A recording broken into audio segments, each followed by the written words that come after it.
The last letter from a dying city. Our city is sacked. May you know it. The last message ever sent from Ugarit. The hand that wrote it was dead within hours. No army came, no fleet arrived. The letter was found in the ruins, still in the kiln. Never sent, never read. For 3,000 years, we blamed the sea peoples. But the clay tells a different story. And the real killer might still be with us today. The world before. Before we meet the murderer, you need to understand what died. Picture the Mediterranean in 1250 BC. Not the broken ruins you see in museums. A living network. The first globalized economy on Earth. A merchant in Cyprus wakes before dawn. He's shipping copper to Egypt. Tin from Afghanistan will meet him in Crete. A Hittite prince is marrying a Babylonian princess. Greek pottery sits in Syrian palaces. Egyptian gold flows north. Everybody trades with everybody. Letters fly between kings. They call each other brother. They beg for doctors, exchange recipes for glass, argue over dowries. One Babylonian king writes to the pharaoh complaining that his gold shipment was underweight. When I put it in the furnace, not even a quarter of it came out. 3,000 years ago, and they're arguing about getting scammed. This was the Bronze Age, and bronze wasn't just a metal, it was a dependency, the addiction. Here's what nobody tells you about bronze. You can't make it alone. Bronze requires copper and tin. Copper is common, tin is not. The nearest major tin source to the Mediterranean, Afghanistan, 2,000 miles away. Every sword, every helmet, every tool that built these palaces depended on a supply chain stretching across the known world. Cut that chain, and everything stops. Remember this, it becomes important. The Golden Age. By 1250 BC, the system had worked for 300 years. Empires rose, cities swelled. Ugarit alone held 50,000 people. Merchants, scribes, priests, sailors. The Hittites controlled Anatolia with iron discipline. Egypt had never been richer. Mycenaean Greeks were building the palaces that Homer would later call rich in gold. And then, in less than 50 years, all of it was gone. The Hittites? Erased. Their capital Hattusa burned so completely that we didn't find it until 1834. The Mycenaeans? Vanished. Greece wouldn't see writing again for 400 years. Ugarit?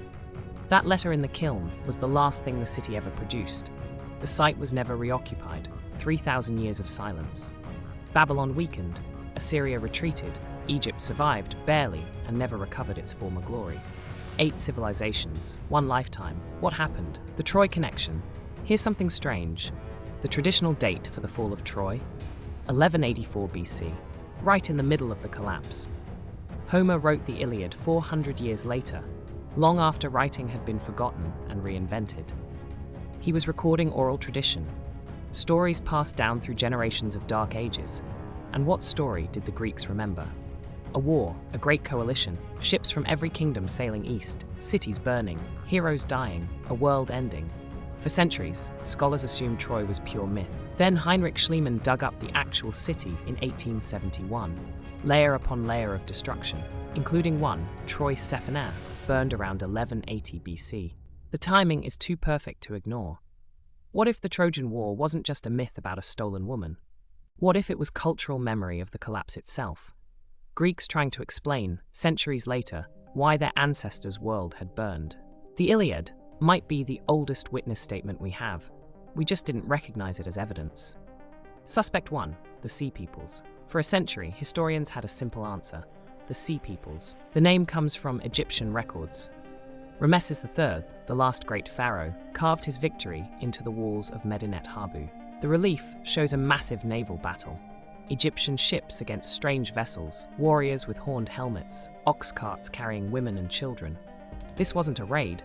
This was a migration, an entire people moving. Ramesses' inscription is chilling. The foreign countries conspired in their islands. No land could stand before their arms. They were coming forward toward Egypt, while the flame was prepared before them. No land could stand before their arms. The Hittites, gone. Carchemish, destroyed. Azawa, cut down. On paper, the Sea Peoples look like the perfect villains. Mysterious invaders from the sea, burning everything in their path. But here's the problem. The first crack, we don't know who they were. The Egyptians list names: Peliset, Cheker, Shekelesh, Denyen, Weshesh. Modern scholars have spent decades arguing about origins. Sardinians, Sicilians, Greeks, Anatolians, nobody agrees. The evidence is fragmentary, and more importantly, the Sea Peoples didn't destroy everything. Some cities they supposedly destroyed show no evidence of burning. Others were abandoned before any attack. The timeline doesn't fit a single invasion. It fits something slower, something systemic. And then there's the biggest problem of all. The Sea Peoples had to come from somewhere. If they were migrants, refugees with ox carts and families, what were they running from? What if the Sea Peoples weren't the murderers, but witnesses, victims fleeing a catastrophe we haven't identified yet? Suspect 2, the Earth itself. The Mediterranean sits on a nightmare, 3 tectonic plates grinding against each other. The African plate pushing north, the Aegean plate crumbling. Fault lines running through every major Bronze Age city like cracks in old glass. Between 1225 and 1175 BC, exactly the window of the collapse, geologists have identified evidence of an earthquake storm. Not one quake, a sequence. 50 years of the Earth trying to shake civilization off its back. Mycenae, earthquake damage. Tarans, earthquake damage. Troy, earthquake damage. Knossos Ugarit Hattusa, the same story written in toppled walls and crushed skeletons. But here's what makes it worse. The Santorini memory.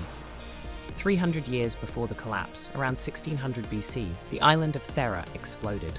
You know it today as Santorini, that beautiful tourist destination with white houses and blue domes.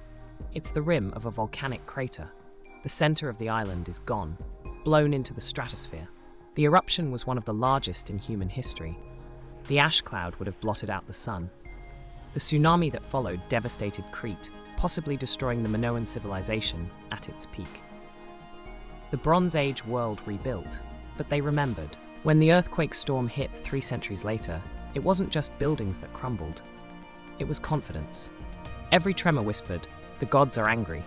The earth is hungry. It happened before. It's happening again." Earthquakes don't just kill people. They kill faith in stability.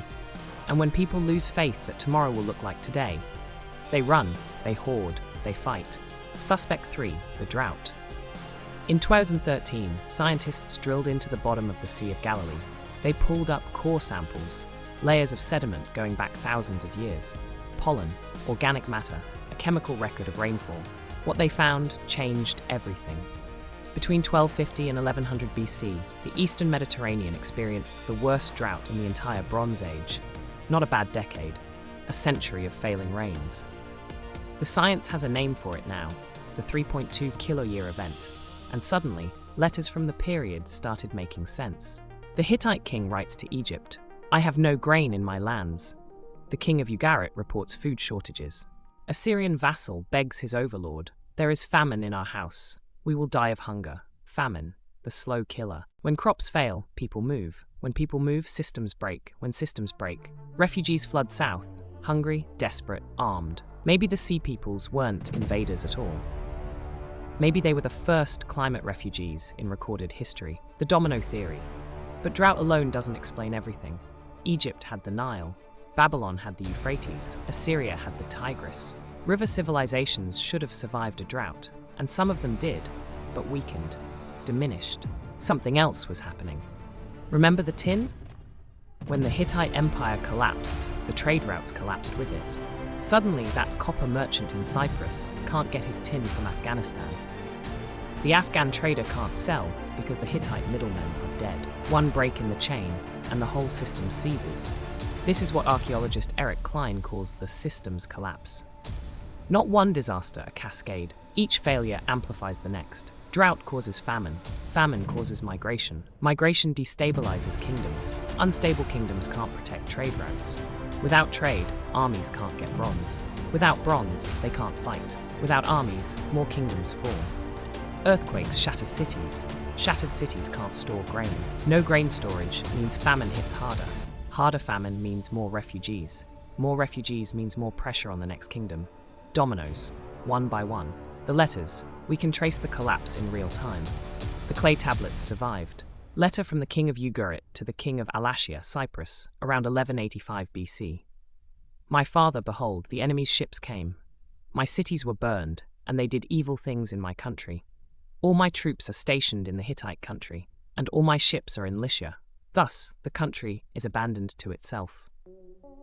His troops are gone, his ships are gone, and the enemy is at the gates. The response from Cyprus, probably the last letter Ugarit ever received. As for the matter concerning those enemies, it was the people from your country and your own ships who did this, and it was the people from your country who committed these transgressions. Read that again. Cyprus is saying the enemy is inside your house, not foreign invaders. Internal collapse, rebellion, desertion, a society turning on itself. Suspect 4. Here's the theory no one wants to talk about. What if the Bronze Age didn't fall to outsiders, but to insiders? These palace economies were top-heavy. A tiny elite controlled everything: trade, food distribution, religious authority. Scribes tracked every amphora of oil, every shekel of silver. When the system worked, it was efficient. When it failed, there was no backup. Imagine a peasant farmer in Mycenaean Greece. The palace takes his grain, gives him bronze tools, tells him the gods demand it. Fine. But when the drought hits, and his children are starving, and the palace still demands grain, how long before he burns the palace himself? At site after site, archaeologists find evidence that doesn't fit invasion. No arrowheads in the walls, no bodies in the streets, just abandonment, fire, and then nothing. Pylos, the great Mycenaean palace, was clearly preparing for an attack. Tablets describe watchers guarding the coast. But when the end came, we're not sure who came over those walls. Maybe no one did. Maybe the guards just left. The Battle of the Delta, 1177 BC. The Nile Delta, Egypt's last stand. Everything has already fallen. The Hittites are ash. Ugarit is silent. The Mycenaeans are scattering. And now the Sea Peoples are coming for the last great kingdom. Ramesses III knows this is it. Lose here, and Egypt joins the dead. The enemy comes by land and sea simultaneously. Ox carts packed with families roll down the coast. This isn't an army, it's a nation in motion. Behind them, a fleet unlike anything Egypt has seen. Ships with high prows, strange rigging, warriors lining the decks. Ramesses doesn't meet them at sea. He's smarter than that. He lets them enter the delta, channels them into the narrow river mouths, and then he springs the trap. Egyptian ships ram the Sea People's vessels. Archers line the banks, pouring arrows into the packed boats. The water turns red. Warriors who survived 1,000 miles of migration die within sight of Egyptian fields. The relief at Medinet Habu shows it all. Bodies in the water, ships capsizing, Egyptian soldiers dragging prisoners by the hair, and one image repeated, scribes counting severed hands. Egypt wins, barely.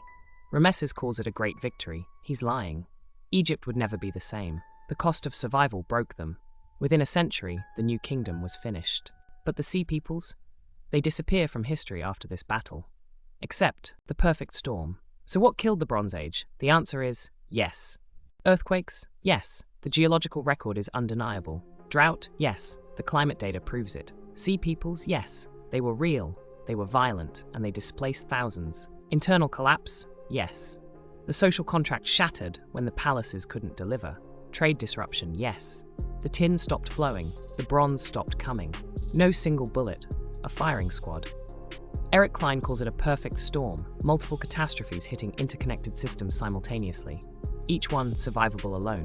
Together, extinction level. And here's the part that should terrify you. The Bronze Age world was the first globalized economy. And it collapsed because globalization made it fragile. When everything is connected, a failure anywhere becomes a failure everywhere. One drought in Anatolia starves Egypt. One rebellion in Cyprus cuts tin to Greece. One migration from the Aegean destabilizes the Levant. Sound familiar?